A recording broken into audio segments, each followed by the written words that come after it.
Hospital Huzurabad పట్టణంలో ఏకైక 24 గంటల వైద్య సేవలు అందించే ఆధునిక పిల్లల హాస్పిటల్. స్థలము కన్యకా పరమేశ్వరి గుడి ఎదురుగా, జమ్మికుంట రోడ్, హుజూరాబాద్. మీ బిడ్డ ఆరోగ్య భద్రతకు సంప్రదించండి. విజేత పిల్లల హాస్పిటల్, కన్యకా పరమేశ్వరి గుడి ఎదురుగా, జమ్మికుంట రోడ్, హుజూరాబాద్. వేణవంక మండలంలో ఘనంగా ఎంఆర్పీఎస్ 31వ ఆవిర్భావ దినోత్సవం వేడుకలు నిర్వహించారు.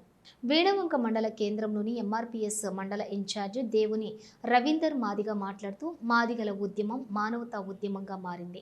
ఎస్సీ రిజర్వేషన్ల వర్గీకరణ కొరకు 30 ఏళ్ల క్రితం మందకృష్ణ మాదిగ నాయకత్వంలో ఆవిర్భవించింది. అయితే ఎంఆర్పీఎస్ ఉద్యమం అనేక త్యాగాలతో, వరుస విజయాలతో అంతిమంగా వర్గీకరణ విజయంతో అన్ని వర్గాల ప్రజల కొరకు మానవత్వ ఉద్యమంగా మారింది. 30 సంవత్సరాల సుదీర్ఘ పోరాటం అనంతరం జూలై 7న జరిగేటటువంటి ఎంఆర్పీఎస్ ఆవిర్భావ దినోత్సవాన్ని జరుపుకోవడం జరుగుతుంది. అన్ని గ్రామాల్లో అన్ని వర్గాల ప్రజల సమక్షంలోని పండుగల ఘనంగా జరిపే విధంగా ఎంఆర్పీఎస్ అనుబంధ విభాగాలు అప్పటి నుండే కృషి చేయాలని పిలుపునిచ్చారు. ఈ సందర్భంగా పద్మశ్రీ మందకృష్ణ మాదిగ జన్మదిన వేడుకలు జరుపుకోవడం జరిగింది అన్నారు. ఈ కార్యక్రమంలోని కరీంనగర్ జిల్లా నాయకులు అంబాల మధునయ్య, కండే మహేందర్, మాజీ జెడ్పీటీసీ దాసరపు ప్రభాకర్, దసారపు రాధాకృష్ణ, వాల్సాపూర్ మాజీ సర్పంచి మారుముల్ల కొమరయ్య, గ్రామ శాఖ అధ్యక్షులు దాసారపు అశోక్, దాసారపు రాజు, కృష్ణకాంత్, కుమార్, క్రాంతి, శ్యామ్, బన్నీ, అజయ్, దామోదర్, మిట్టపల్లి రాజేష్ తదితరులు పాల్గొన్నారు. ఎంఆర్పీఎస్ జిల్లా ప్రధాన కార్యదర్శి, వేణవంక మండల ఇన్ఛార్జి. ఎంఆర్పీఎస్ మాదిగ రిజర్వేషన్ పోరాట సమితి నేటికి 31 సంవత్సరాలు ఆవిర్భవించే దినోత్సవం ఘనంగా జరుపుకుంటున్న వేణవంక మండలంలో మరి మందకృష్ణ మాదిగ గారి బర్త్డే కూడా ఈరోజు జరుపుకోవడం, ఆయనకు 60 ఏళ్ళు పడటం అనేది చాలా అదృష్టంగా భావిస్తున్నాము.